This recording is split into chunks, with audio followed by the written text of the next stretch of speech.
Bien, bueno, bienvenidos entonces a todas y a todos. Algunas cuestiones más que nada técnicas. Ya van 16 minutos de la reunión. Este Zoom se va a cortar automáticamente a los 40 minutos, ¿sí? Porque no es un Zoom pago, lo cual les pido, ya todos estamos súper cancheros y dinámicos en este sentido, se corta instantáneamente, nos conectamos con el próximo link, esperamos 2 minutitos y seguimos con la clase. ¿Sí? Así que supongo que en 20 minutos se corta y después arrancamos. Y ahora sí, nos metemos de lleno con la clase. Yo voy a ir compartiendo pantalla con un PowerPoint. Y algo que les quiero decir, a mí mis alumnos lo saben, me encantan las clases participativas, ¿sí? Si alguien tiene una duda, una pregunta, me va levantando la manito, me avisan y tratamos de ir charlando entre todos, ¿sí? Si llegamos a tener tiempo, de todas formas, hacia el final de la clase vamos a tener un tiempo de preguntas. Bien.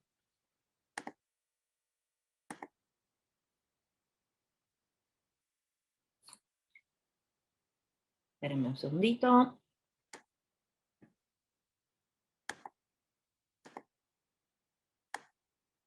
Muy bien. Bueno, a ver, este es el taller, la temática que nos convoca, ansiedad en niños y adolescentes.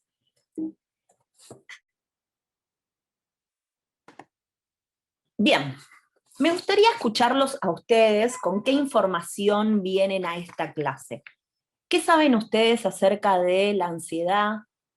¿Qué conocimientos tienen? ¿Qué piensan que es la ansiedad?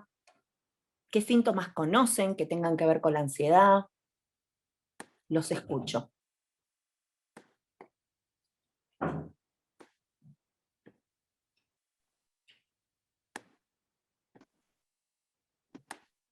¿Hola? ¿Estoy sola acaso? En estos tiempos se habla todo el tiempo de la ansiedad, ¿no? Se habla todo el tiempo de la ansiedad, tal cual. Como esta situación de pandemia nos tiene a todos ansiosos. Ansiosos sería como incapaces de sobrellevar la preocupación, la incertidumbre, y eso nos desborda, nos puede desbordar en falta de sueño, nos puede desbordar en necesidad de comer de más, nos puede desbordar en depresión, como para hacerlo algo práctico. Bien, bien. Isabel entonces nos habla de preocupación, situación que nos desborda, convivir con la incertidumbre. Habló también de depresión. Bueno, bien, todas estas palabras tienen que ver con la ansiedad. Antes que nada, tenemos que saber que la ansiedad es una emoción normal, ¿sí? Todos nosotros sabemos que somos creación de Dios y Dios nos creó con una mochilita de emociones, ¿sí? Dentro de esas emociones, Dios nos creó también con la ansiedad, ¿sí? ¿Por qué? Porque la ansiedad forma parte de un mecanismo básico de supervivencia, ¿sí? Es una emoción encaminada a la adaptación y a la preservación y es un sistema de alarma. ¿Qué quiere decir esto? Cuando nuestro cerebro, ¿sí? Se presenta frente a un estímulo, ¿sí? Que en una primera instancia nuestro cerebro lo interpreta como que ese estímulo es de peligro o es amenazante, instantáneamente se desencadena una respuesta de ansiedad, ¿sí? Los mecanismos que a nivel neurológico se activan frente a las situaciones de peligro son los mismos que primitivamente, ¿no? Se activaban cuando había riesgos de vida, ¿sí? Riesgo de supervivencia frente a un depredador, ¿no? Frente a alguna situación grave de peligro. Entonces se activan toda una serie de mecanismos en nuestro cerebro que le avisan, el cerebro le avisa a nuestro cuerpo que está frente a una situación de peligro o de amenaza, ¿sí? Entonces es una emoción normal con la cual estamos acostumbrados a convivir. Pero ¿qué pasa? Instantáneamente nuestro cuerpo interpreta un determinado estímulo como de peligro, ¿no? Y nuestro cuerpo se prepara fisiológicamente para dar lugar a dos respuestas: a la huida o al ataque, ¿sí? Esas son las dos respuestas que primitivamente nuestro cuerpo está acostumbrado a activar cuando estamos frente a una situación de peligro. ¿Sí? Pensemos, por ejemplo, Dios no quiera, pero una situación de robo en la calle, donde instantáneamente interpretamos que es una situación de peligro. Hay muchas personas, hay como dos grandes respuestas. Están los que salen corriendo, ¿sí? Frente a la situación salen corriendo, o los que inclusive agreden, ¿sí? Al ladrón, al agresor, porque tiene que ver con esto. Nuestro cuerpo interpretó esta situación y responde con huida, ¿sí? O con el ataque. Ahora bien, luego de esa primera etapa donde nuestro cerebro se activa y con eso se activan un montón de cuestiones fisiológicas como tiene que ver la aceleración del ritmo cardíaco, la aceleración de la respiración, el aumento en el flujo sanguíneo, la tensión muscular. Una vez que eso pasa, se activa en nuestro cerebro la corteza, ¿sí? La corteza cerebral, que es la encargada de procesar ese estímulo y poder interpretarlo. Bueno, llega ese momento y la corteza va a interpretar si realmente ese estímulo era peligroso o no. Si es peligroso, el cerebro va a seguir activado. Si no es peligroso, se desactiva toda esta respuesta fisiológica y demás, y nuestro sistema nervioso entra en una situación de relajación. Esto que es tan complejo también ocurre en el cerebro de los niños y los adolescentes, ¿sí? Mencionarles antes de seguir avanzando que los adultos estamos acostumbrados o de alguna u otra manera vivimos situaciones de ansiedad por el ritmo de vida que llegamos, por las presiones laborales, cuestiones familiares, pero mostrarles, ¿no? A través de esta clase, de este taller, que la ansiedad no es solo cosa de adultos, ¿sí? Los niños y los adolescentes también pueden experimentar ansiedad, y todo este mecanismo que acabo de comentar también se desencadena en el cerebro de los niños, ¿sí? Y lamentablemente es una situación o una problemática que se va dando con mayor frecuencia en los niños y en los adolescentes. Bueno, asociado a eso, luego vamos a tener un pequeño apartadito para hablar del contexto de pandemia, ¿sí? Y de todo lo que implica el aislamiento y cómo los chicos tramitan todas estas cuestiones.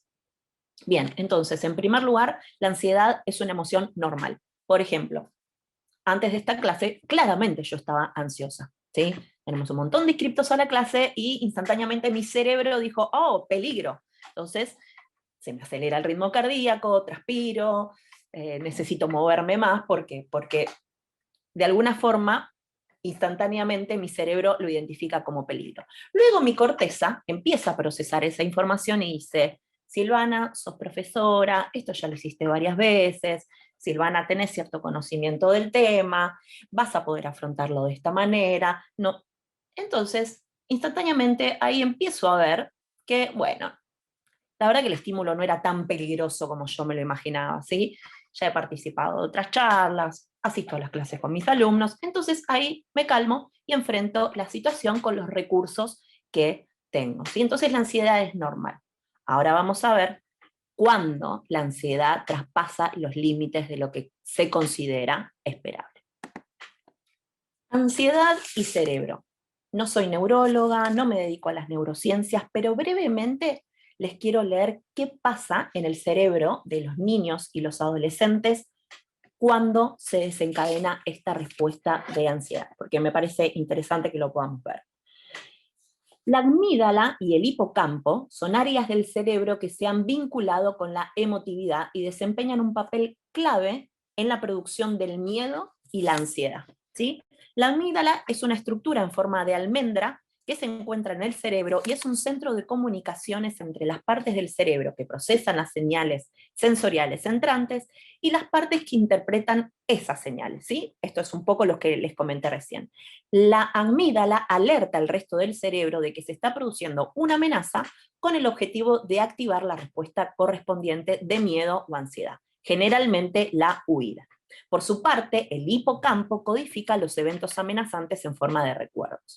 La activación de ese cerebro emocional provoca la liberación de neurotransmisores como la norepinefrina, la adrenalina y el cortisol, ¿sí?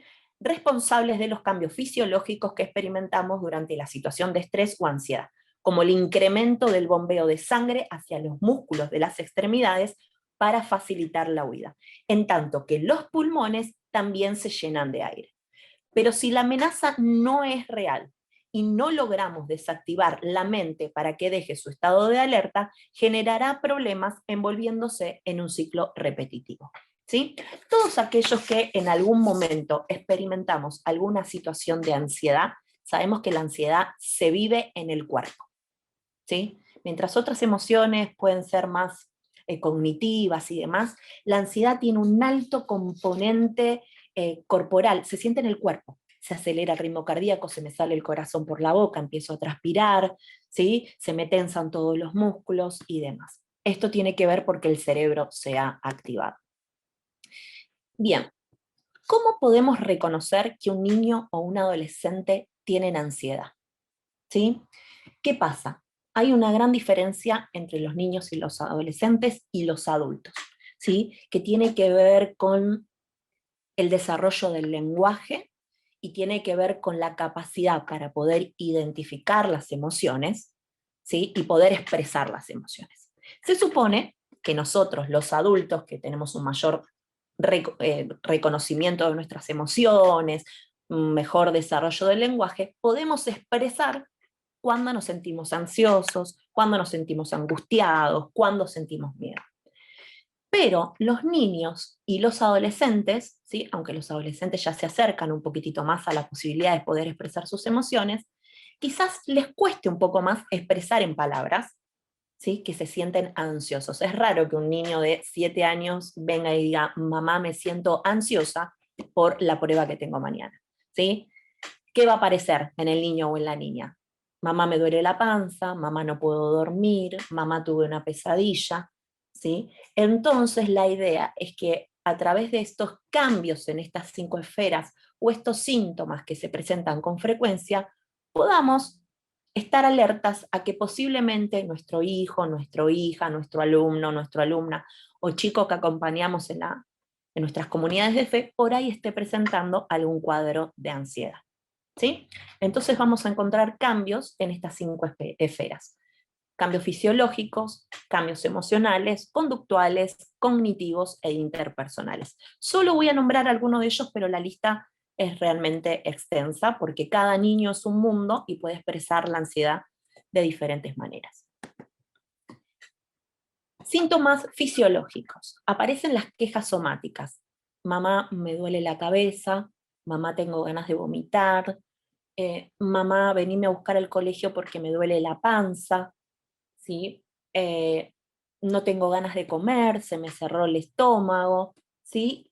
Mamá, se me duerme un brazo, ¿sí? Quejas somáticas. Los niños están más inquietos que de costumbre, ¿sí? Al igual que los adultos pueden aparecer sudores, ¿sí? Mareos, estoy mareado, no sé bien dónde estoy, siento que las cosas por ahí me dan vuelta, tensión muscular, dolores de panza son un clásico en los niños, ¿sí? Palpitaciones, sensación de ahogo, ¿por qué? Porque justamente la aceleración del ritmo cardíaco y la aceleración en la respiración genera que los chicos comiencen como a hiperventilar, ¿sí? No les llega una gran cantidad de aire a sus pulmones, entonces puede venir esta sensación de ahogo tan característica en los cuadros de ansiedad y problemas digestivos, como pueden ser colon irritables, diarreas, en algunos casos también puede ser constipación. Estos son algunos de los síntomas fisiológicos. Bien, síntomas emocionales. Aparece la preocupación, ¿sí? Ahora en un ratito vamos a distinguir igual cuando estamos frente a una ansiedad normal y cuando la ansiedad está fuera de lo esperable o en límites que no son dentro de lo esperable. En los casos en que hablamos de una ansiedad que no está dentro de los límites de lo esperable, la preocupación es excesiva, ¿sí? La realidad es que los chicos se preocupan, pero los chicos no tendrían que estar todo el día y todo el tiempo preocupados por algo, ¿no? Si por ahí todo el tiempo están preocupados porque papá se enferme de COVID o todo el día preocupados y todo el día preocupados y no pueden dormir por una prueba de matemática, bueno, ya está excediendo un poquitito lo que se considera esperable. También puede aparecer el terror o el pánico y el miedo. Eso sería un poco como una escala. El miedo sería como la instancia inicial y el pánico y el terror ya serían formas más intensas, ¿sí?, de miedo, ¿no? El pánico realmente paraliza, ¿no? Y uno lo puede percibir. Una cosa es expresar que tengo miedo a algo y otra cosa es sentir terror o pánico, ¿sí? Y también la irritabilidad, los cambios en el estado del humor, en el estado del ánimo, que los chicos tengan menos paciencia, que se enojen, que hagan rabietas, ¿sí? Pueden aparecer como un síntoma emocional de ansiedad. Síntomas conductuales. Si hay un síntoma clásico conductual de la ansiedad, es la evitación, ¿sí? Es un clásico. ¿Qué quiere decir la evitación? Si a mí una situación me genera ansiedad, ¿sí?, el ansioso en primera instancia lo que va a buscar es evitar esa situación, ¿sí? Si a mí me da miedo, me genera ansiedad las relaciones sociales, relacionarme con los otros, tengo algún tipo de, llamémosle, fobia social, voy a evitar ir a los cumpleaños, me va a dar miedo ir a la escuela, voy a evitar todas las reuniones sociales. ¿Sí? Entonces, evitar la situación estresante o evitar la situación que me genera ansiedad es uno de los síntomas conductuales principales.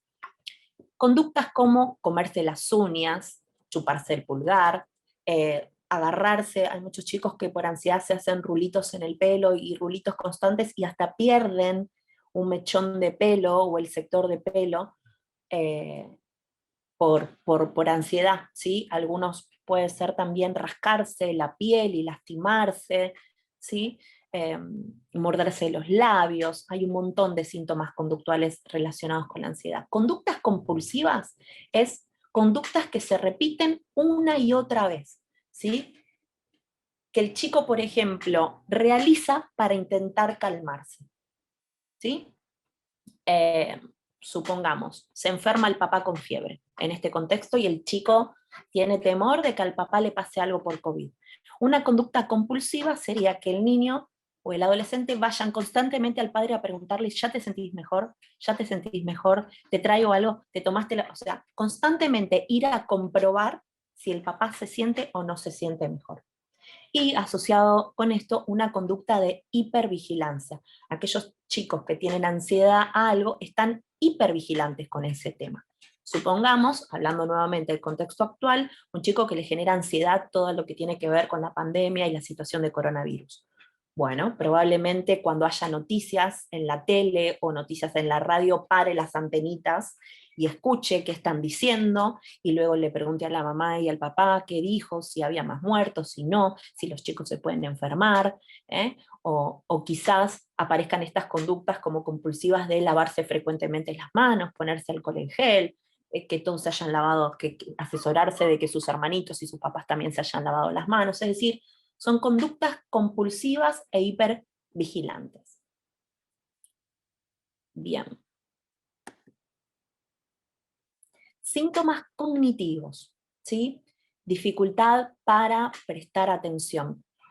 Como claramente la preocupación, ¿sí?, es algo central en la ansiedad, los chicos están preocupados de manera excesiva, al ocupar su pensamiento en eso que les al ocupar su pensamiento en eso que les preocupa y les genera ansiedad, claramente su pensamiento, su atención pierde la capacidad para prestar atención a otras cosas. Por eso puede ocurrir que si están en la escuela no preste tanta atención, o si le estamos hablando sintamos como que están en otro lugar o en otro tema. Esto tiene que ver con que su atención está puesta en lo que le preocupa, y entonces se le dificulta prestar atención a otras cuestiones.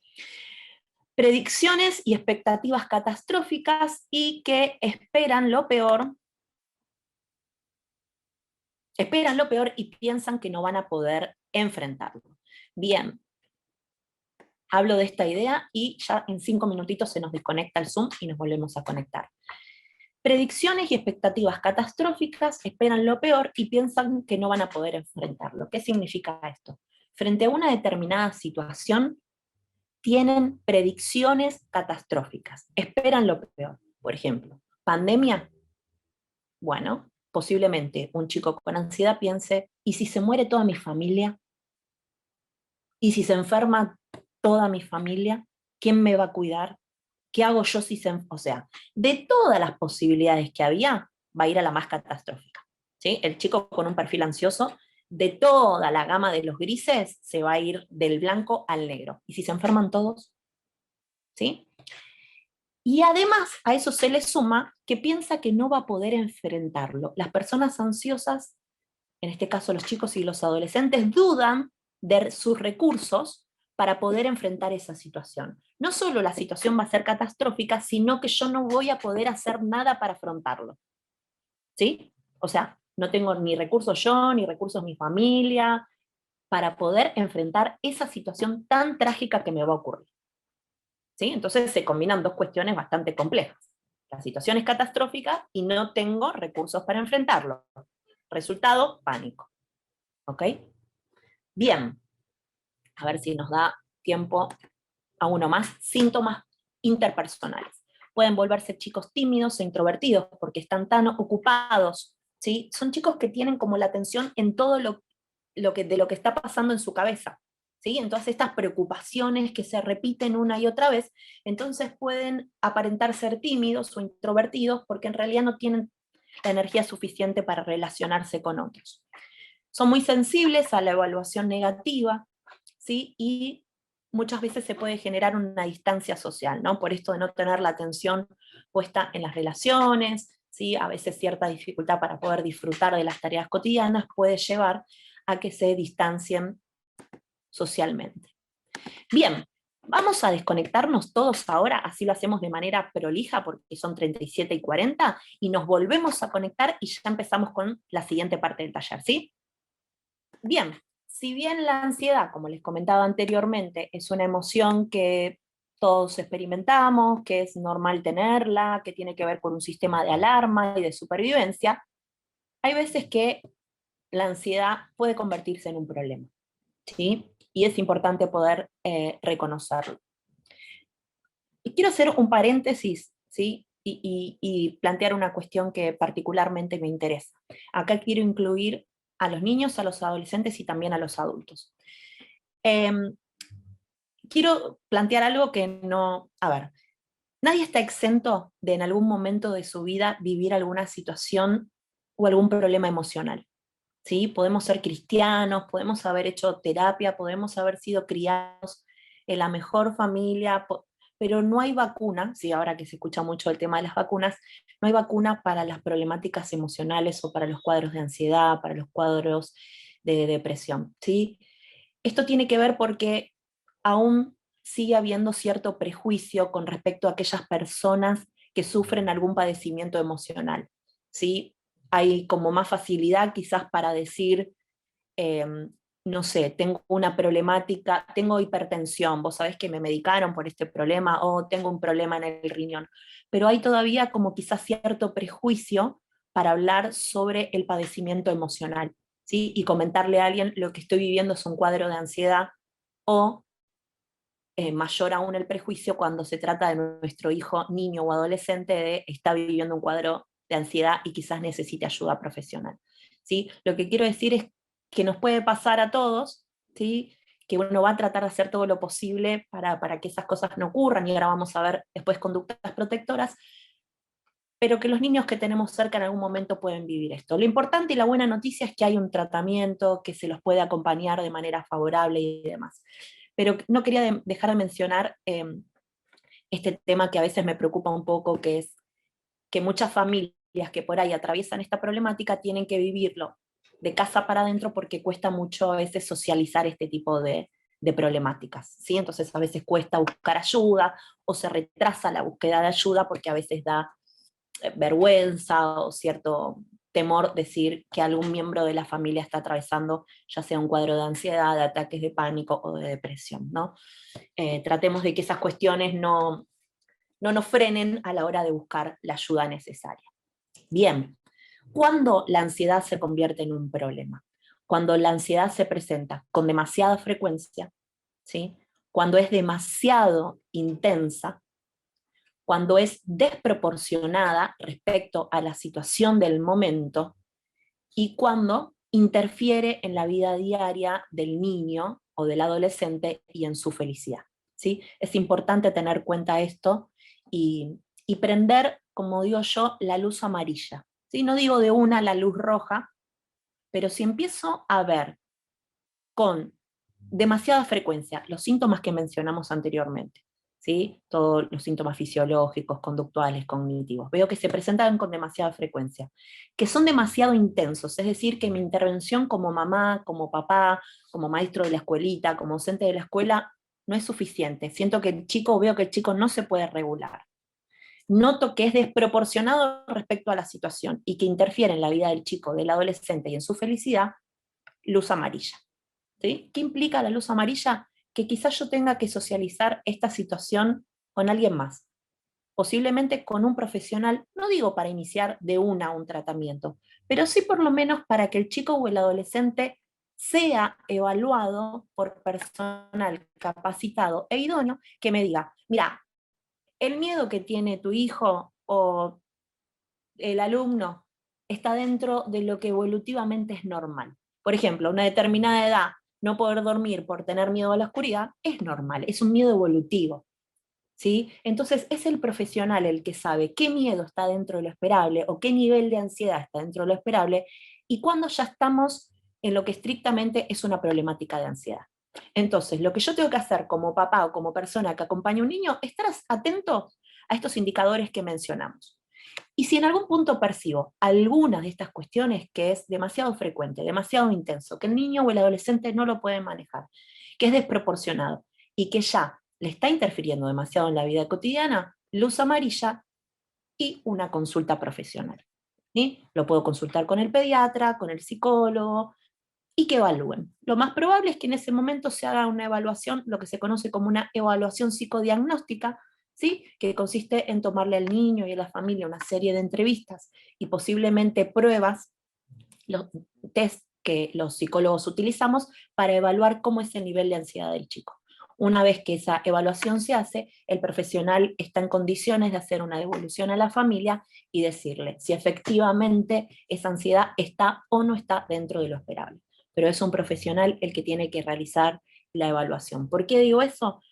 Porque muchas veces como familias podemos no ser objetivos, podemos minimizar una situación y cuanto más rápido podamos detectar una situación de ansiedad y el chico pueda recibir la ayuda correspondiente, siempre va a haber un mejor pronóstico, ¿sí? Y va a ser más acotada la problemática que el chico tenga. Que estar conviviendo años y años y años con un cuadro de ansiedad, ¿no? Y que ya a los 20 años el chico venía con síntomas de ansiedad a los 7 y a los 20 años decide consultar cuando se independiza de su... Ah, ¿y desde cuándo vivís esto? No, desde los 7. Bueno, ahí ya tenemos como una ansiedad mucho más instalada, ¿no? Y todo lo que se instala y se arraiga más, claramente va a ser más difícil de poder acompañar y tratar. Así que parar las antenitas y hacer las consultas cuando sea necesario.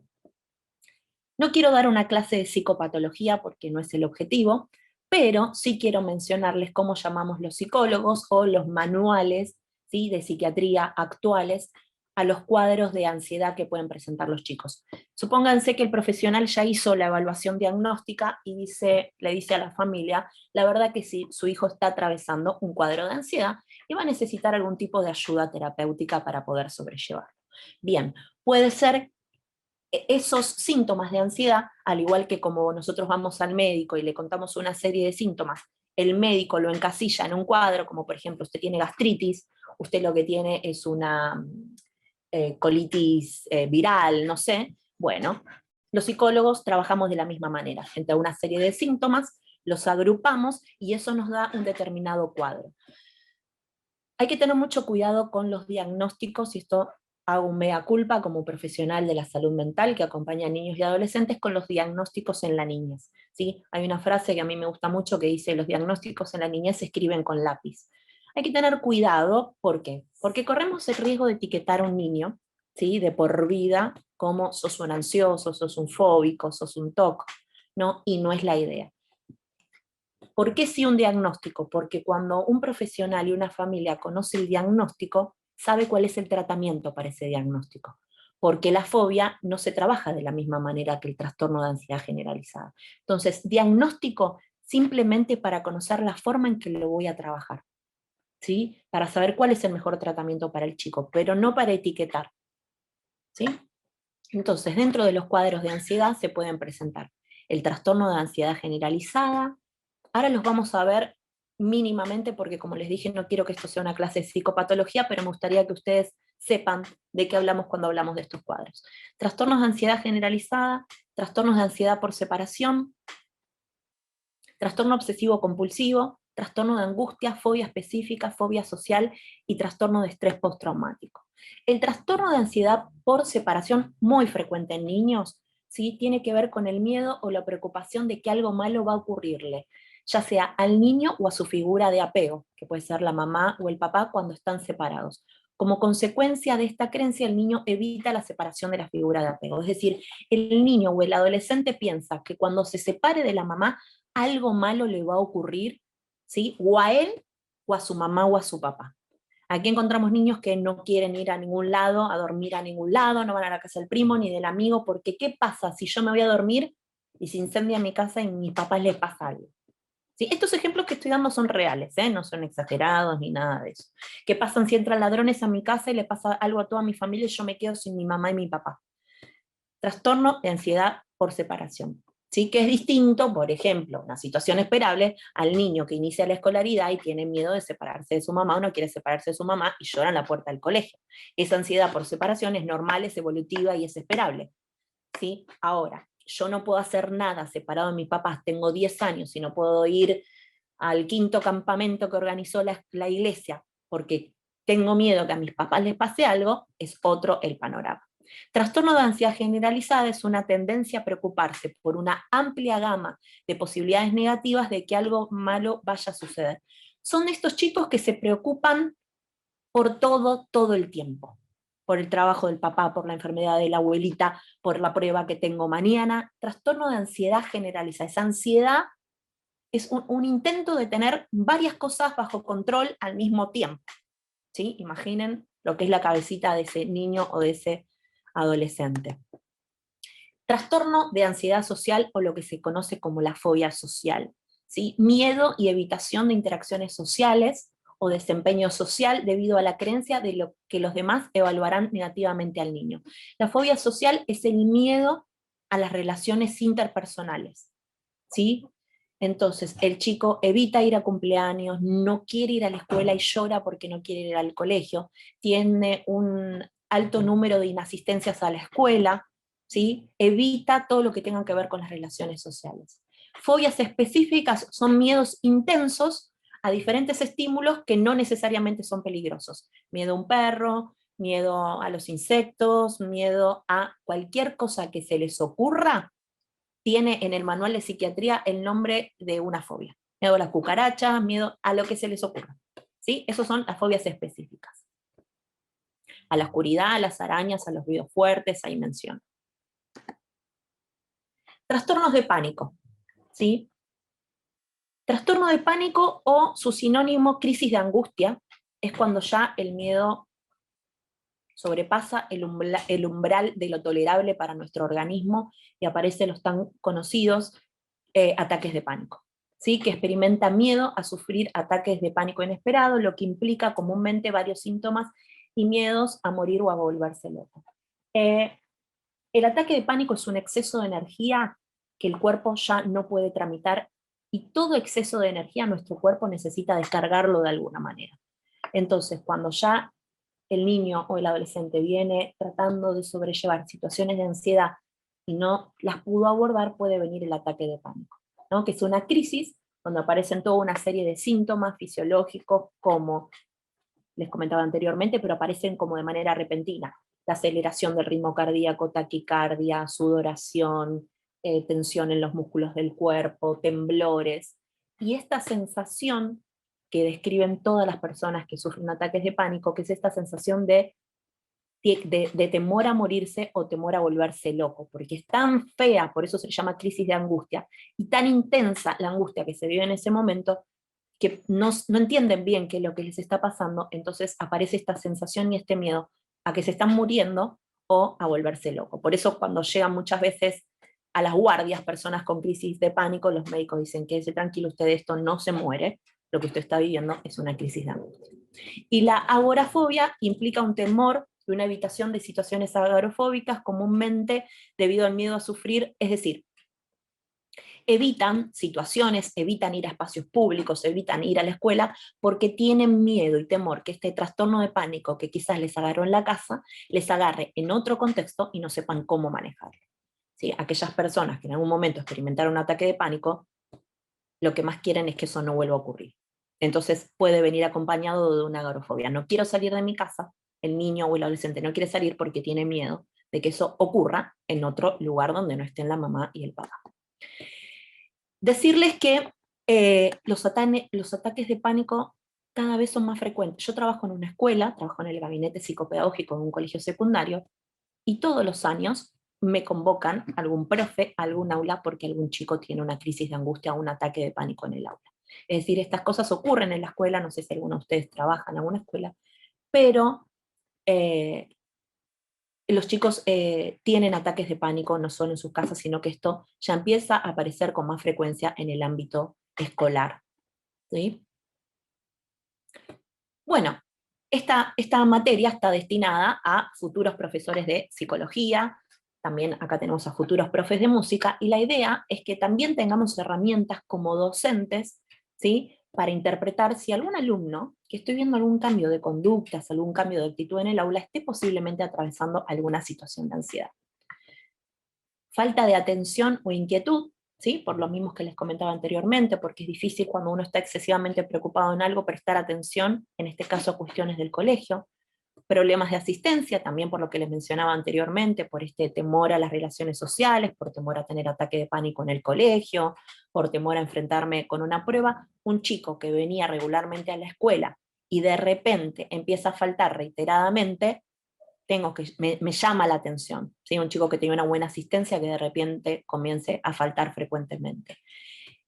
Mal comportamiento, ¿sí? Porque al estar más inestables emocionalmente, más irritables, pueden aparecer algunas dificultades en las relaciones interpersonales, una mayor impulsividad y aparecer mal comportamiento. Dificultades para responder preguntas en clase, como dijimos, son chicos muy sensibles a la evaluación negativa de los demás.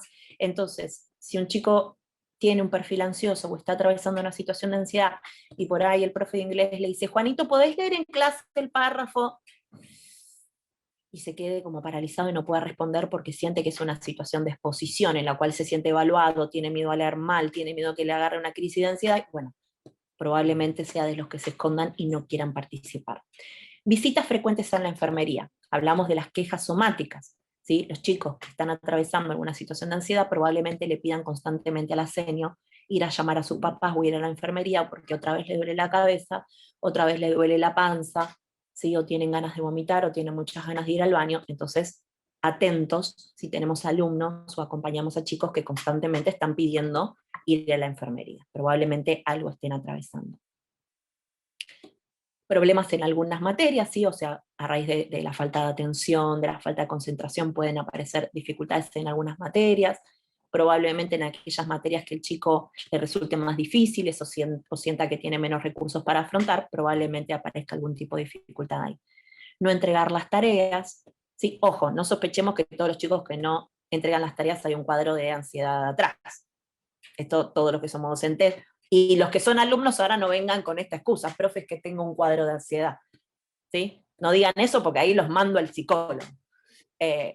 Pero un chico que prolijamente lo veíamos responsable y siempre entregó, a ver, todo lo que llama la atención son los cambios en la conducta del chico. Cuando el chico venía de una determinada manera y en una determinada parte del año comienza a faltar, comienza a no entregar, no se conecta a los Zooms, ¿sí? Ojo, por ahí no hay ansiedad, pero hay otro tipo de problemática que amerite nuestra intervención, ¿sí? Alguna cuestión de la dinámica familiar o demás. Evitar la socialización o el trabajo en equipo, por esto que tenía que ver con la dificultad para relacionarse con otros.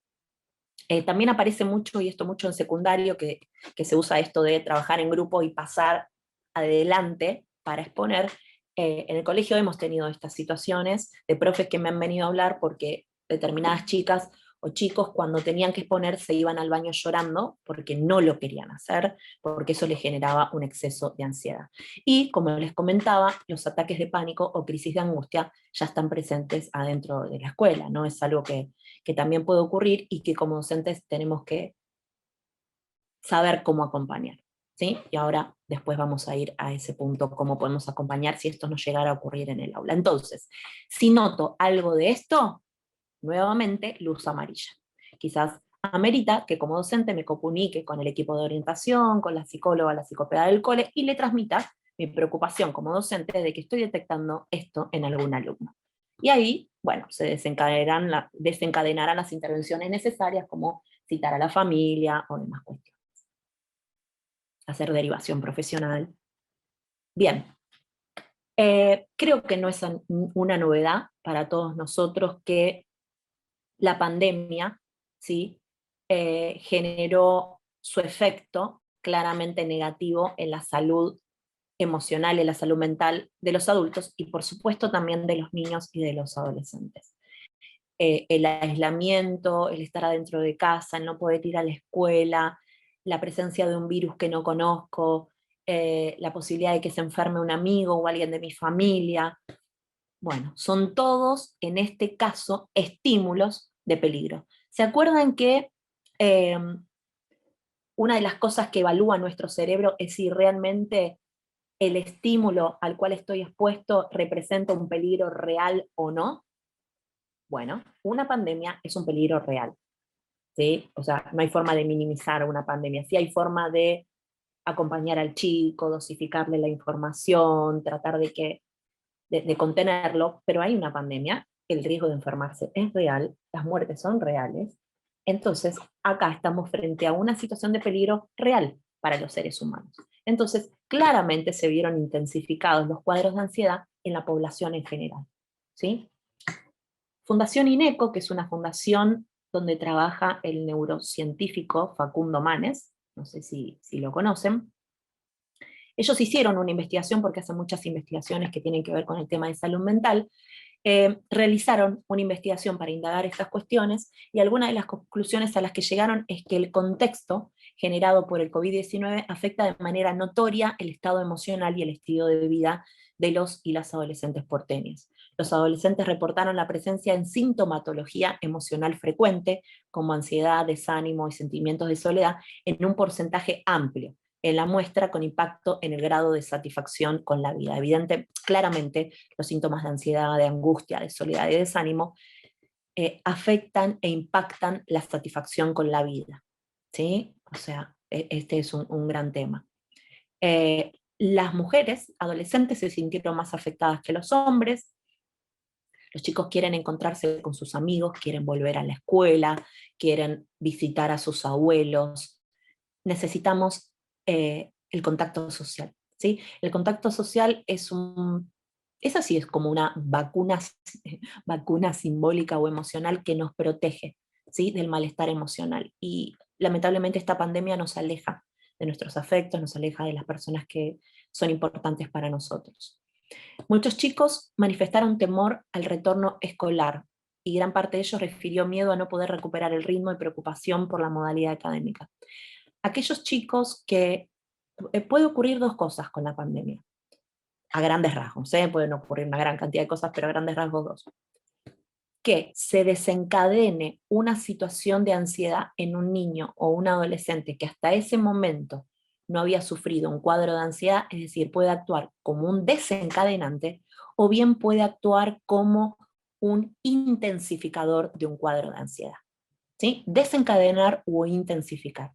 En los chicos, que nosotros, por ejemplo, en la escuela ya sabíamos que tenían un cuadro de ansiedad, ¿no? Y se venía trabajando con la familia, con los profesionales, estamos viendo las consecuencias de la pandemia. ¿Por qué?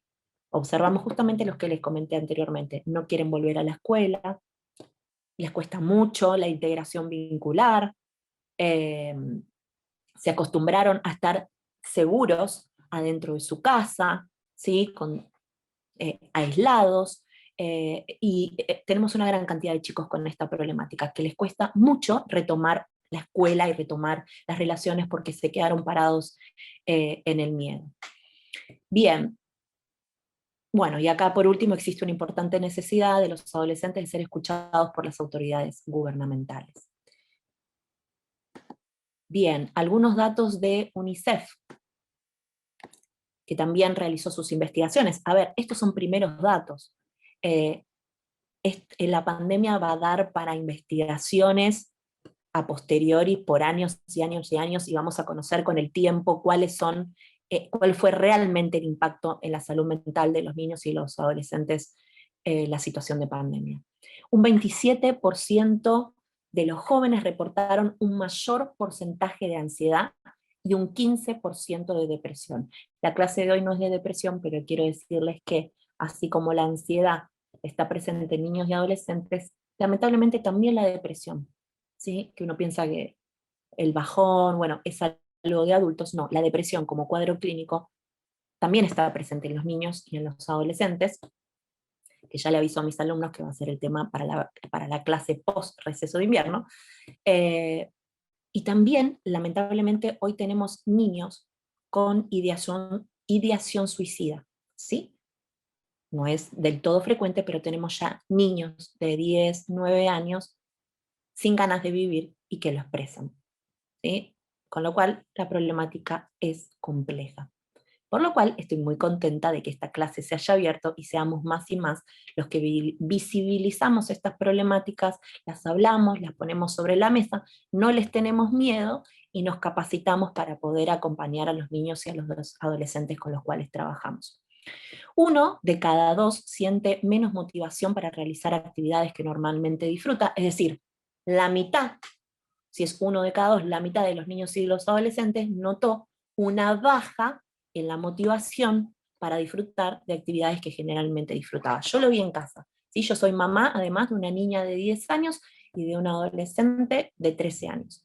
Y cuando se acostumbraron a estar adentro de casa y yo les decía, bueno chicos, vamos a la plaza. No, a la plaza no. Chicos, vamos a andar en bici. No, no. Como les digo yo, se achancharon, se acostumbraron a estar adentro y dejaron de disfrutar algo que estaban recontra acostumbrados, que era lo más normal del mundo, y ahí es nuestra función como padres, pinchar y estimular a que los chicos salgan, ¿no? Cuando no, empujarlos, ponerles el barbijo y empujarlos a que salgan, porque después la respuesta que recibimos de los niños, al menos la respuesta que yo recibo de mis hijos es, che, al final la pasé re bien, al final estuvo bueno, ma. El otro día me decía mi hijo adolescente, gracias por haberme hinchado para ir. ¿Sí? Entonces hay veces que hay que, no me malinterpreten, obligarlos a salir a andar en bici, a disfrutar del sol y del aire libre. Entre quienes sintieron la necesidad de pedir ayuda en relación a su bienestar físico y mental, 1 de cada 3 pidió ayuda a su círculo familiar, a su círculo más cercano, familiar y amigo. ¿Qué quiere decir esto? Quizás muchos vean que algo no está bien, que tengan una problemática, pero siempre son los menos los que buscan ayuda. ¿Sí? Y como les dije anteriormente, atravesar una problemática cualquiera y no recibir la ayuda necesaria dificulta un poquito el pronóstico o cómo se va a resolver la situación el día de mañana. Entonces, la importancia de buscar la ayuda oportuna. Bien, para ir finalizando. Help. ¿Qué hacemos con todo esto? ¿Qué hacemos con este cuadro? ¿Qué hacemos con estos indicadores? ¿Qué hacemos si en casa, en la escuela o con los niños y niñas que trabajamos identificamos este tipo de problemática? Si la problemática acá ocurre dentro de nuestra familia, siempre, siempre, siempre habilitar los canales de diálogo. ¿Sí? Quizás, como les decía, un niño no pueda expresar verbalmente, mamá, tengo un cuadro de ansiedad, pero sí aparezca el llanto, aparezca el berrinche, bueno, hay que contener a los chicos, hay que acompañarlos, hay que instalar el diálogo y la expresión de emociones. Contame, ¿cómo te sentís? Tratar de ayudarlos a que los chicos puedan verbalizar. ¿Tenés miedo? ¿Miedo a qué? ¿Cómo te sentís? ¿Qué sentís en el cuerpo? Habilitar el diálogo, habilitar la expresión de emociones, bajo ningún punto de vista retar a un niño que tiene miedo a algo, ¿sí? Porque si tiene miedo es porque no está pudiendo, no está pudiendo, entonces si encima nosotros lo retamos, corremos el riesgo de que el chico deje de pedirnos ayuda porque encima mamá me reta, ¿sí? No retar, no culpabilizar, ¿sí? Y habilitar las emociones. está bien que tengas miedo, está bien, mamá te va a ayudar o va a buscar la ayuda para atravesar esta situación. No culpabilizamos, no retamos, habilitamos el diálogo y habilitamos las emociones, ¿sí? Y les creemos a los chicos, ¿sí? Eh, Siempre hay que creerles a los chicos las cosas que nos cuentan, siempre, siempre. Esto lo digo siempre que doy un taller de abuso, ¿no? Cuando un chico cuenta algo, primero le creo, ¿sí? Llámese situación de abuso, situación que me suena rara, que tiene algún miedo. Yo le creo al chico, primero, ante todo. Después tengo tiempo para investigar la situación, pero siempre habilitar el diálogo con el chico, habilitar y que el chico se sienta en libertad para expresar las emociones. Como escuela, nuevamente, si somos docentes, si estamos frente a un aula, en nivel inicial, en nivel primario, en nivel secundario, tengo que estar atentos a los cambios de conducta de un alumno que venía con una determinada conducta y de repente empiezan a aparecer estas cuestiones que estuvimos mencionando. ¿Sí? Eh, y si aparecen, yo sé, porque soy docente, que los docentes trabajamos en muchos lugares, que estamos apurados, que a veces tenemos poco tiempo, que ir a hablar con la psicóloga implica que me tenga que quedar media hora después de mi trabajo. Bueno, ver la forma de habilitar y de abrir el juego con algún directivo, con alguien más. Si yo detecté esto en el aula, quizás sea la primera persona, la única persona que lo vi, bueno, habilitar, o sea, ir y buscar ayuda y abrir el juego con más personas en la escuela eh, que puedan dar una mano frente a esta situación. Probablemente si la escuela tiene un gabinete, se puede hablar con el chico, se puede hablar con la familia y demás, pero como escuela tratemos de ser protagonistas y no dejemos pasar estas situaciones por alto. Total, bueno, que se arregle el pibe, que se arregle la familia, yo me tengo que ir al trabajo, ya tengo mis problemas. Tratemos de ser también, ser docente no solo implica estar presente en lo académico, en los contenidos, en los aprendizajes, sino que muchas veces es un trabajo de trinchera, ¿sí? Estamos adelante de un aula y somos testigos de un montón de problemáticas de los chicos. Seamos el nexo para que el chico pueda recibir la ayuda necesaria, porque probablemente, ¿qué ocurre? A veces la familia no es tan objetiva cuando el hijo o la hija tiene una problemática. Me incluyo, no somos tan objetivos. Y siempre una persona que lo vea de afuera puede quizás traer otra luz a la problemática y anunciar de que el chico no la está pasando bien. ¿Sí? Esto pasa mucho, que la escuela es la primera que detecta la problemática. Y como decíamos, si estamos frente al semáforo amarillo, ya sea en casa o ya sea en la escuela, quizás sea el momento de buscar ayuda profesional. ¿Sí?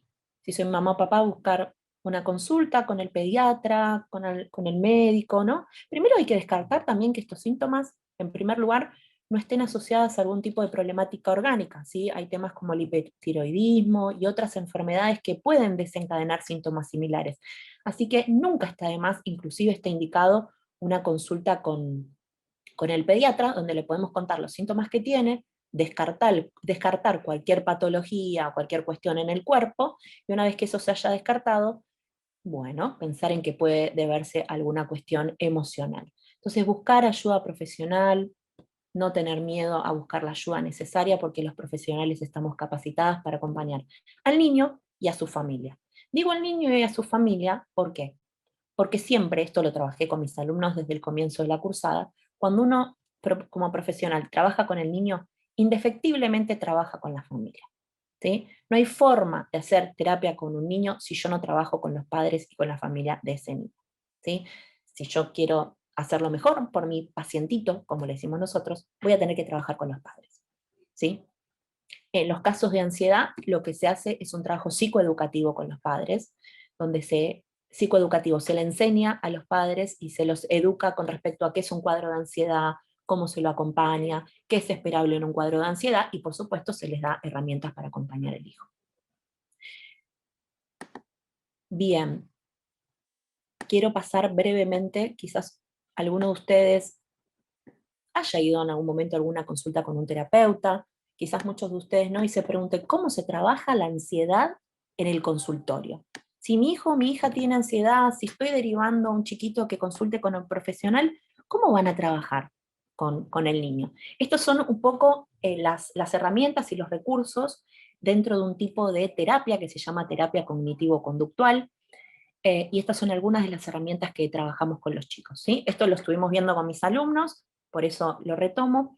¿Qué se va a trabajar? Principalmente ejercicios de relajación y desensibilización como juegos y cuentos. Vamos a trabajar. Las personas ansiosas, niños, adolescentes y adultos, necesitamos aprender a relajarnos y a respirar. ¿Sí? ¿Por qué? Porque fisiológicamente, cuando respiramos mal, se genera todo un círculo vicioso, esto que les comentaba anteriormente de la hiperventilación, todo un círculo vicioso fisiológico del que si no paramos y respiramos profundo, es difícil salir. Entonces vamos a trabajar con la relajación y con la desensibilización. Antes de avanzar, estamos en 35 minutos. ¿Les parece? Ya estamos finalizando el taller. Nos desconectamos y nos volvemos todos a conectar para que no se nos corte justo en el medio de esta parte bastante interesante. Así que cortamos y nos conectamos 10 minutitos más y ya estaría terminada la clase, pero los espero ahora en la siguiente link. Me gustaría escucharlos. ¿Cómo vienen?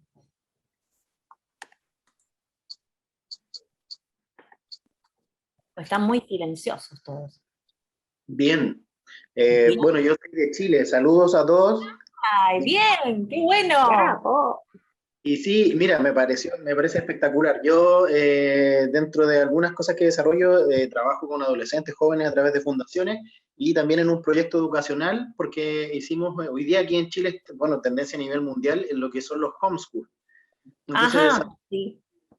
un homeschool, pero es apoyo al homeschool, con profesores particulares y todo, es como ir a la escuela, una escuela online básicamente, pero le damos la importancia mucho a que los padres dentro de la casa estén presentes en la educación.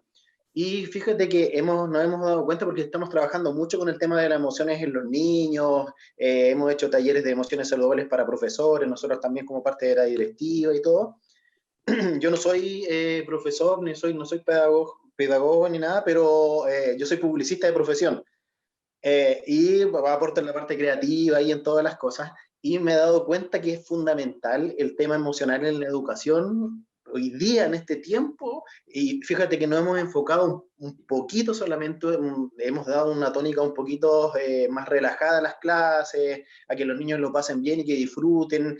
Hay pausas activas dentro de las clases y todo eso hace que la carga de ansiedad de los niños desaparezca y al día de hoy, para nosotros es sorprendente porque los niños están felices, esperan sus clases, se quedan después por Zoom conversando ellos, jugando, desde aquí hay enseñanza básica y enseñanza media, desde el primer año de básico hasta el cuarto medio hacen lo mismo, entonces de verdad que estos talleres son muy importantes y 100% aplicativos, que eso es fundamental. Entonces de verdad yo estoy muy agradecido y nada, seguir aprendiendo nomás, y sé que es así, he tomado varias herramientas que también las voy a conversar con el grupo de profesores y de directores. Bárbaro, gracias Nicolás, qué interesante lo que nos comentás. Y retomando esto que decís de las pausas activas, ¿sí? O sea, en la escuela convencional, el recreo es el momento, bien conductista todo, ¿no? Suena el timbre, cuando suena el timbre todos nos vamos al recreo y tenemos que aprovechar a full ese momento. El tema de las pausas activas es muy interesante. Nosotros en el colegio implementamos pausas activas, pero solo con aquellos chicos que tienen proyecto de integración por algún tipo de, o sea, que tienen una docente de apoyo porque tienen un certificado de discapacidad, ya sea porque presentan hiperactividad, un cuadro de autismo y demás. Entonces, en ellos está recontrahabilitado el tema de las pausas activas, que es pedir permiso para salir de la clase, bajar, respirar y demás. Pero pensaba qué tan necesario es para la población en general, ¿no? Poder pedir estos ratitos de pausas activas para, si siento que mi nivel de ansiedad se está acrecentando, poder salir, calmarme, ¿no? Por eso la necesidad también de los profes y de la gente que trabajamos en las escuelas de conocer estas necesidades, ¿no? Y la importancia de estos momentos. Bien, vamos a hacer así. Voy a seguir compartiendo sí. El tema de las clases por Zoom, que son tanto más cortas que las clases presenciales, ¿no? Debe tener que ver con eso, calculo. Claro, bueno, el tema del Zoom desencadenó toda una serie de problemáticas que desconocíamos. Nos pasaba que nos costaba mucho que los alumnos se conecten a los Zooms, ¿no? Entonces había una gran cantidad de ausentismo o de cámara apagada. Y cuando empezamos un poco a desmenuzar la cuestión, había todas unas cuestiones que tenían que ver con la imagen, con mostrarse frente a una cámara. No para todos es fácil mostrarse frente a una cámara, no para todos es fácil hablar frente a una cámara. Bueno, y después todas situaciones que también se emparentan con el tema del bullying. Algo que los chicos hacen es muchas veces hacer capturas de pantalla de las imágenes de algún amigo y realizar stickers, memes y demás con la cara de algún amigo en el Zoom, y eso después se viraliza en los grupos. O sea, toda una serie de problemáticas para trabajar con los chicos, pero muchos chicos realmente no se conectaban porque, o también esto, también ocurrió que uno trabaja con chicos en la escolaridad, obviamente, de diferentes contextos sociales, ¿no? Y muchos chicos hasta tenían vergüenza de que se vea su casa, ¿sí? De que se vea, o sea, porque la escuela se metió en nuestras casas. Yo estoy hablando desde la comodidad de mi habitación, donde tuve que comprarme un escritorito por Mercado Libre para tener un mínimo rincón en mi casa de privacidad, ¿no?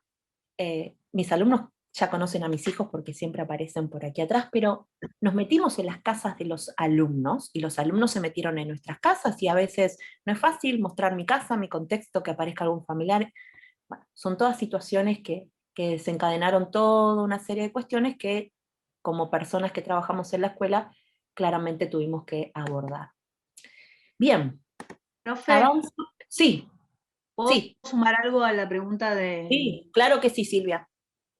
Bueno, yo soy alumna de la profesora y estoy cursando profesorado de psicología, y este año una de las materias, no justamente en esta, en observación, tuvimos que entrar, como no lo podemos hacer presencial, estamos haciendo observaciones y ahora en agosto las prácticas por Zoom. Entonces, esto que ella comentaba, como muy breve la experiencia que nos está pasando a todos los que lo estamos haciendo las prácticas por Zoom. Me tocó cuarto año de la secundaria, la materia de salud y adolescencia. Los chicos no ponen la cámara, en esta escuela no los obligan a poner la cámara, o sea, como que no es parte del colegio. Eh, las estrategias didácticas son mucho más ricas porque en lo presencial por ahí no tenés siempre un cañón, un proyector para compartir cosas que estén digitalizadas, videos, o sea, lo tenés que planificar, pedir el permiso y demás. Teniendo el Zoom, vos ya enseguida compartís pantalla como hizo la profe, ¿no? Y lo negativo que veíamos era esto, lo de las cámaras. No sabés si están, si no están. Nosotros los alumnos, por ejemplo, de acá del SEMI, sabemos que todos tenemos que tener la cámara prendida. Eso es algo que ya se habló desde el principio de año y de última somos adultos. Pero los chicos, con esto de los memes, con que se les ve la casa y demás, no lo quieren hacer. Entonces es bastante complejo poder engancharlos, ¿no? Y bueno, hablábamos con la profesora de observaciones que para nosotros, los que vamos a tener que dar clases ahora practicando y que nos van a observar, es mucho más complejo porque no tenemos la experiencia de poder tener un ida y vuelta con los chicos y encima no les vemos las caras. Es peor porque el profesor de repente los conoce del colegio, nosotros no. Entonces se hace como bastante complejo, pero tampoco es imposible. Hay que buscarle como a todo, ¿no? Bien, nuestro cerebro, Dios nos creó con un cerebro con una alta capacidad de adaptación, ¿sí? Y cuando de un día para el otro, literal, nos avisaron de que íbamos a ser profes virtuales y alumnos virtuales, pensamos que era la catástrofe, y aquí estamos, hoy, abriendo nuestra clase, y lo tenemos a Nicolás que nos escucha desde Chile, cosa que era impensado para mí, ¿no? Y nos vamos adaptando, pero debemos reconocer que a algunos nos cuesta más, a otros menos, y que a muchos chicos estas cuestiones les desencadenaron problemáticas que quizás estaban latentes. ¿Sí? Ni hablar de que mis colegas y yo casi no tenemos horarios, que esta situación desencadenó que un incremento en las consultas y hoy hacer una derivación. ¿Tenés? No. ¿Tenés horario para un...? No. ¿Tenés? No. ¿Sí? Están muy demandadas las consultas en psicología para toda la población, niños, adolescentes y adultos. Bien, seguimos avanzando en estas últimas dos plaquitas que quiero compartir con ustedes. Bien, trabajamos, como les mencionaba, con la relajación y la respiración. se hacen ejercicios de role-play o dramatización, ¿sí? Entre el niño y el terapeuta. Por ahí el niño evite ir a la escuela porque no quiere enfrentarse a una situación. Bueno, vamos a trabajar juntos. Imaginemos que yo soy la profesora, vos sos el alumno, y vamos a ensayar una situación escolar, ¿sí? La que más miedo te dé. Dale, a ver, ¿cómo? Entonces se trabajan con el chico estrategias para que lo pueda afrontar jugando o haciendo ejercicios de role-playing en la sesión. Después vamos a ir a capacitarlo al chico para que poco a poco vaya teniendo recursos para esa situación que dramatizamos en la sesión, la pueda vivir en el mundo real, ¿sí? Pero el chico ya lo practicó con el terapeuta. Realizar actividades que pueda disfrutar. Yo soy una gran defensora de las actividades de disfrute. Si alguno de ustedes en algún momento fuera paciente mío, una de las cosas que les voy a preguntar en las primeras sesiones es, ¿qué haces en el día a día que disfrutes? No, trabajo. No, que realmente disfrutes. Obvio, también soy una defensora de que el trabajo se tiene que hacer disfrutando, si no se hace muy difícil, pero ¿qué ratito tenés para vos? ¿Qué haces? Una limpieza de cutis, un baño de inmersión, voy a andar en bicicleta. Las actividades de disfrute son importantes protectores de la salud mental y son un combustible, ¿sí?, que nos ayuda a tener más energía cuando nos tenemos que enfrentar a situaciones de estrés o que nos cuestan. Escribir sobre la ansiedad específica, hacer relatos o llevar un diario de situaciones de ansiedad. Eso tiene que ver con disminuir la respuesta fisiológica. Con respecto a mejorar la respuesta cognitiva y afectiva, se trabaja en la autoestima del chico, en aumentar la confianza en sí mismo, en que no es que no tiene recursos. Vieron que inicialmente vimos, vive la situación de una manera extremadamente catastrófica y duda de los recursos para poder afrontarlo. Bueno, vamos a trabajar con él en que sí tiene los recursos, en que sí tiene las capacidades, porque ¿te acordás aquel día que vos tenías miedo a enfrentar tal situación, pero supiste cómo responder o supiste cómo manejar? Entonces, reforzamos las respuestas positivas que los chicos tuvieron y reforzamos la confianza en sus recursos y en sus capacidades, ¿sí? Cambiar el estilo cognitivo de considerar la situación como algo amenazante a considerarlo como un problema a resolver. Es decir, tratar de encuadrar la situación de otra manera. La situación no es una tragedia, no es una amenaza, es un problema, y como problema hay una serie de pasos para poder enfrentarlo. ¿Sí? Vamos a desmenuzar un poco la situación y no la vamos a ver como ese gigante enorme que me tengo que enfrentar, sino, bueno, Juanito, es un problema más que tenés que enfrentar. Bien, vamos a trabajar en una estrategia de resolución de problemas. ¿Sí? En eso trabajamos en las sesiones. Establecer una conexión entre la ansiedad y los pensamientos o deseos que la desencadenan. Acompañarlo en la situación que le produce ansiedad para ayudarlo a descubrir sus pensamientos. Voy a explicar estas dos oraciones en dos renglones, que en realidad es toda una teoría que con mis alumnos lo venimos trabajando desde el principio de año, ¿sí? La hipótesis fundamental de la terapia cognitivo-conductual, que es una de las terapias que más efectivas ha resultado ser en el acompañamiento de niños, niñas y adolescentes con ansiedad. La hipótesis fundamental es la siguiente, lo que plantean los terapeutas cognitivos. Es, en realidad, nosotros no sufrimos por una situación real, ¿sí? Por la situación real, sino que sufrimos por la interpretación que hacemos de esa situación, ¿sí?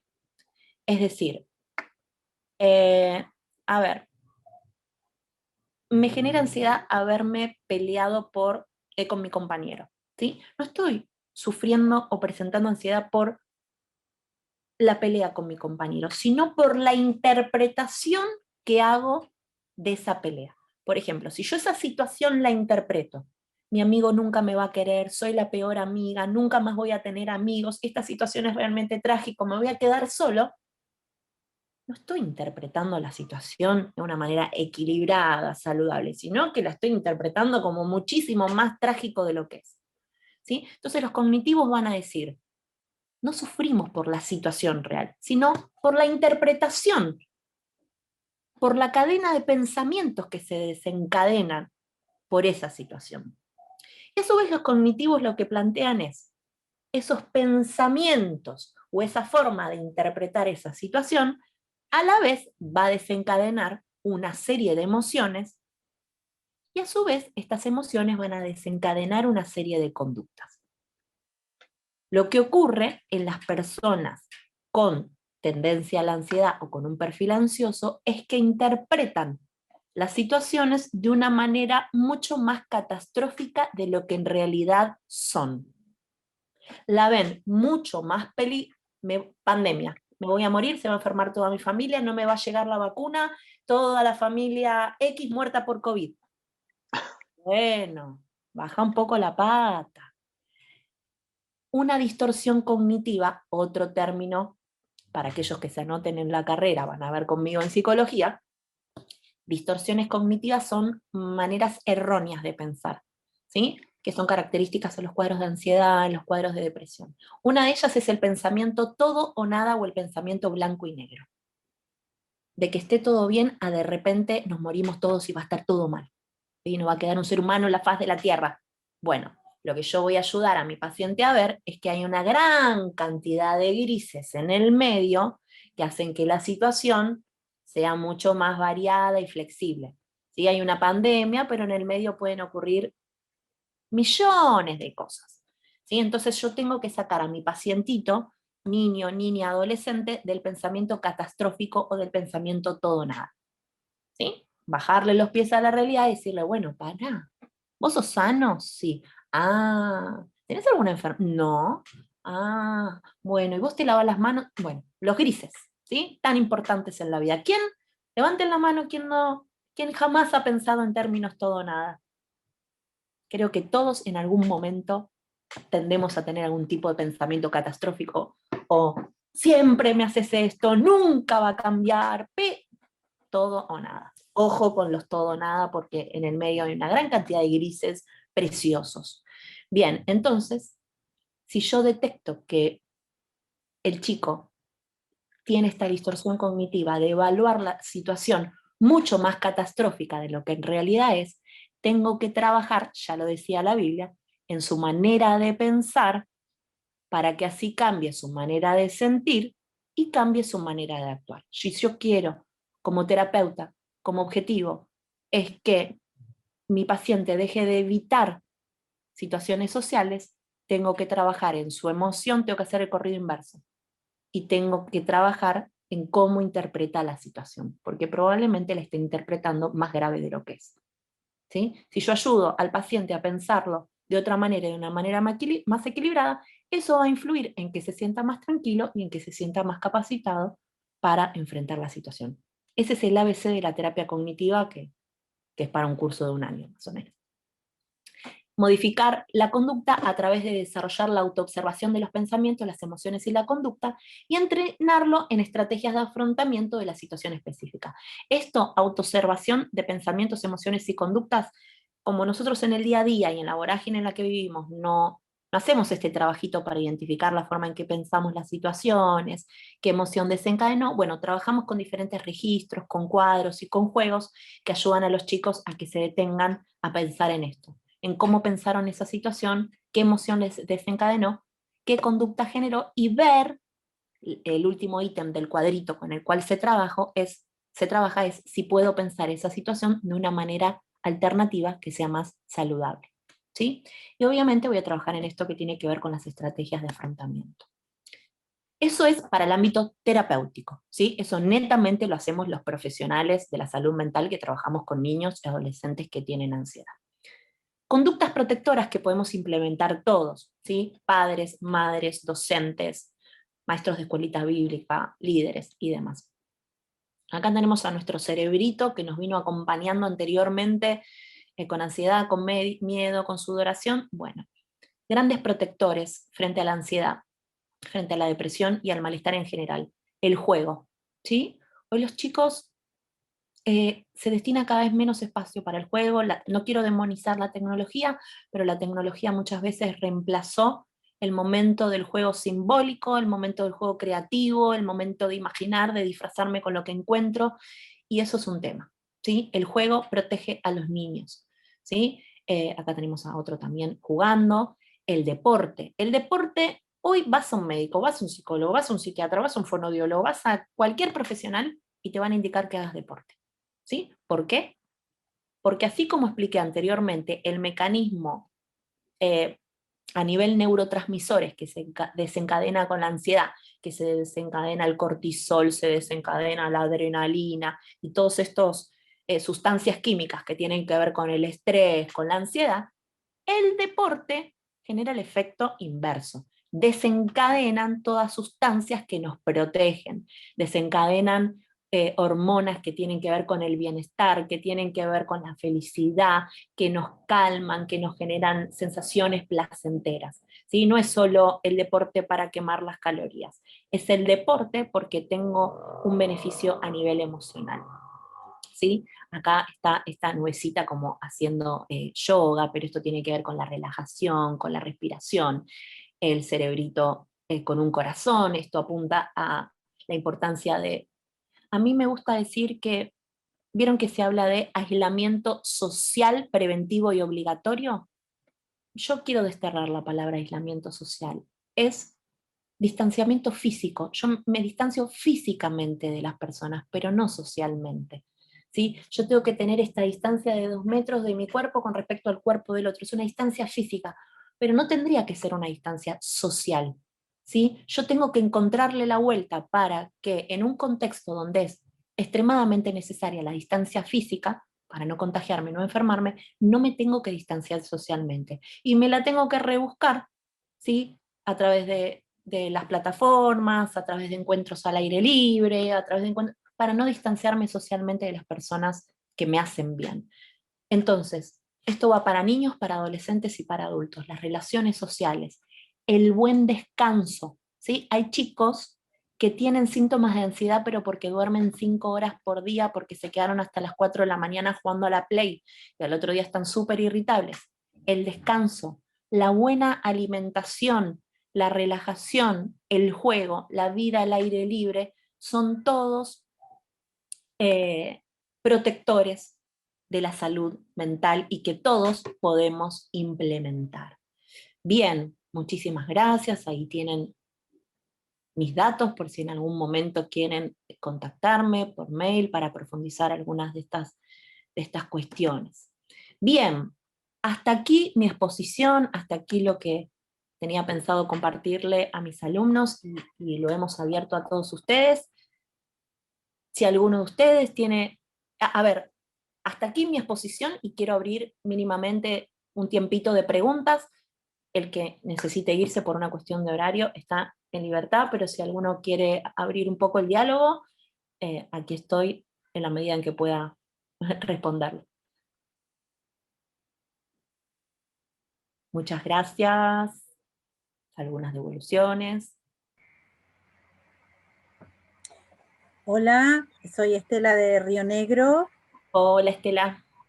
Mira, nosotros somos familia solidaria y la verdad que esto ha sido espectacular, muy clara, muy clara.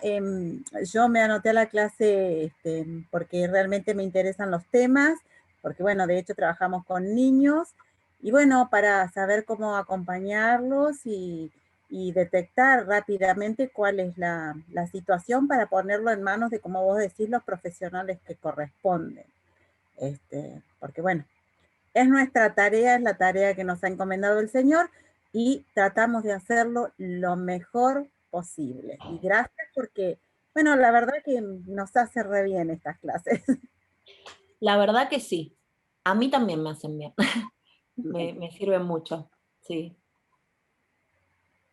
Ah, no pude copiar el mail. A ver, voy a compartir pantalla nuevamente para que aquellos que...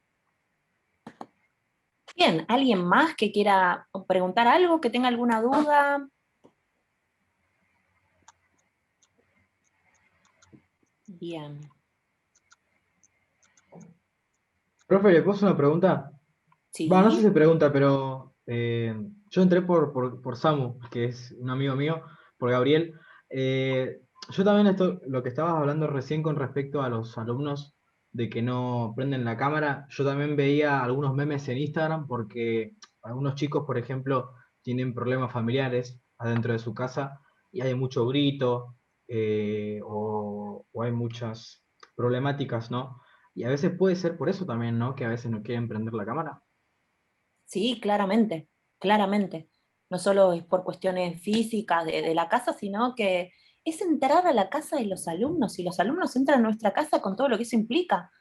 O sea, tener un micrófono prendido y una cámara prendida es un temón, donde puede ocurrir de todo y bueno, sí, claramente aparece miedo por eso. Sí, sí, sí, sí, sí, sí, sí.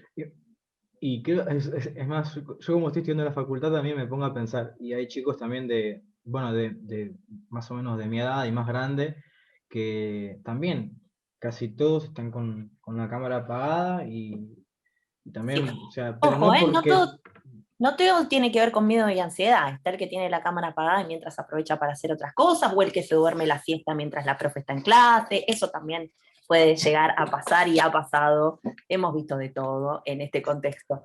Pero sí, sí, pero hay chicos que realmente han confesado en el cole no prender las cámaras por un tema de sentirse expuestos y evaluados de manera negativa por sus compañeros. Y eso es un tema porque se pierden la clase. eh, Pierden los aprendizajes, ¿no? Es un tema. bueno, yo le cuento algo personal. Yo en mi caso, bueno, no todos tienen la oportunidad de tener netbook o wifi en su casa. Y yo lo que hago con mi computadora es grabar las clases para los chicos que, por ejemplo, de la facultad que no, capaz que por tema de trabajo o por tema de cosas no llegan y lo grabo y les doy una mano de esa forma. No sé si está bien, porque yo, por ejemplo, tengo espacio y lo que hago es grabar las clases Sí, y los convierto y los subo al Classroom de los profesores sí, y los chicos me dicen, bueno, gracias Lucas porque me das una remano. Y a veces está también ahí, ¿no? Que uno dice, bueno, ¿por qué lo haces? Me preguntaron. Y yo le digo, no, lo hago porque, primero porque uno tiene el mandamiento de amar al prójimo, ¿no? sí, Y también porque uno también dice, qué feo sería estar del otro lado, no tener sí. internet, tener un teléfono y no tener las Sí, clases. sí, está buena. Yo igual soy partidaria de que siempre que se va a grabar una clase o algún tipo de intervención se le avise a todos los que participan que la clase va a ser grabada, ¿sí? Porque por ahí, porque está bueno avisar y pedir como un permiso de, profe, ¿puedo grabar la clase? ¿Sí? A mí me gustaba cuando las clases eran presenciales y por ahí los alumnos me grababan, que me avisen. No porque vaya a decir algo, sino por saber a ver, ¿por qué? Porque hoy una grabación y cualquier cosa instantáneamente sube a una nube y deja de ser nuestra y pasa, ¿no? Como a lugares donde uno ni conoce. Entonces, que todos estemos avisados que la clase está siendo grabada, que eso va a ser subido a una plataforma, creo que es un derecho de todos, ¿sí? Entonces, si todos estamos de acuerdo, genial, y vamos con la grabación. Si alguien se va a sentir incómodo, no le gusta, o quiere hablar y va a ser un límite porque está siendo grabado, bueno, hay que tener la opinión de todos, ¿no? Entonces, es un derecho, creo que todos estemos al tanto de que la clase va a ser grabada, ¿sí? Como esta clase que está siendo grabada. Bien, bueno, si no hay más preguntas, les agradezco haber venido, les agradezco haberme escuchado, les agradezco su presencia. Cualquier consulta, tienen los datos del SEMI, tienen mi mail, estamos a disposición para lo que necesiten y son invitados a conocer las actividades que tenemos como seminarios, ¿sí? Las clases abiertas, los talleres, a poder sumarse a los profesorados y demás. Es una linda institución para formarse.